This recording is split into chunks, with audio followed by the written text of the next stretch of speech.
Kumusta, idol? Naramdaman mo na ba ang pinakamasakit? Hindi ito hiwalayan ng magjowa lang. Hindi rin ito simpleng hiwalayan. Ito ay habang buhay na pagkakahiwalay ng mga minamahal natin sa buhay. Bago ang lahat, pwede ba muna tayo manalangin, idol? Para sa mga minamahal natin na permanenteng na maalam dito sa mundo. Tara, simulan na natin at damahin natin ito, idol. Panginoon, tulungan mo kami na maintindihan ang tunay na kahulugan ng kamatayan. Ito ang katapusan ng paghihirap at simula ng kasaganaan. Ito ang katapusan ng kabiguan at simula ng tagumpay. Ito ang katapusan ng takot at simula ng kapayapaan.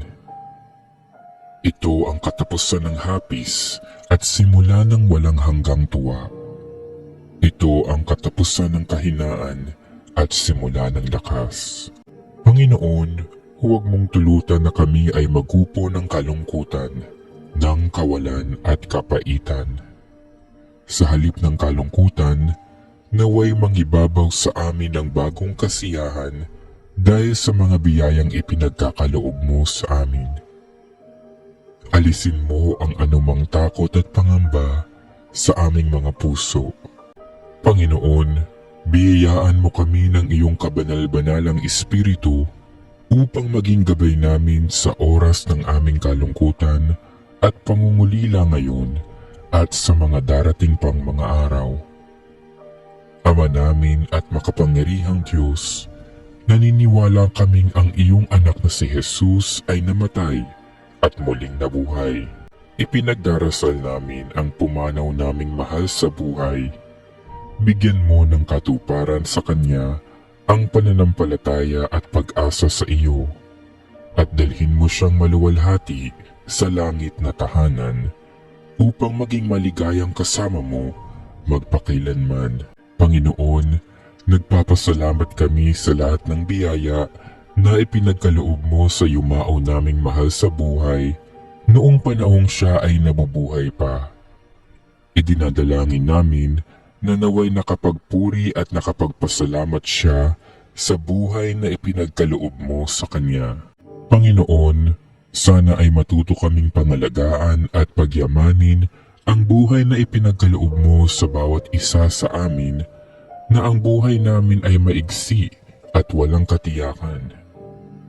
Naway patnubayan kami ng banal na espiritu upang kami ay maging banal. Matutong humingi ng tawad at magpatawad sa aming mga kasalanan. Matuto kaming magmahal sa aming kapwa at magpahalaga sa buhay na ibinigay mo sa amin. Idinarasal din namin sa iyo ang buong pamilya ng aming yumaong mahal sa buhay. Naway matanggap nila ang pagpanaw niya na may kapayapaan at pag-asa na siya ay kasama mo ngayon at ng mahal na Ama sa iyong tahanan. Pagpalain nawa ang yumao nating mahal sa buhay ng Panginoon at ingatan. Paliwanagin nawa ng Panginoon ang kanyang mukha sa iyo. Pagkalooban ka ng kanyang biyaya at tunghayan ka nawa ng Panginoon. Gawaran ka nawa ng kapayapaang walang hanggan.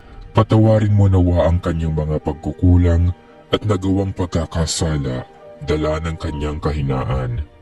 Manatili nawa siyang maligaya sa iyong piling kasama ng iyong anak at ng Espiritu Santo magpasawalang hanggan. Amen.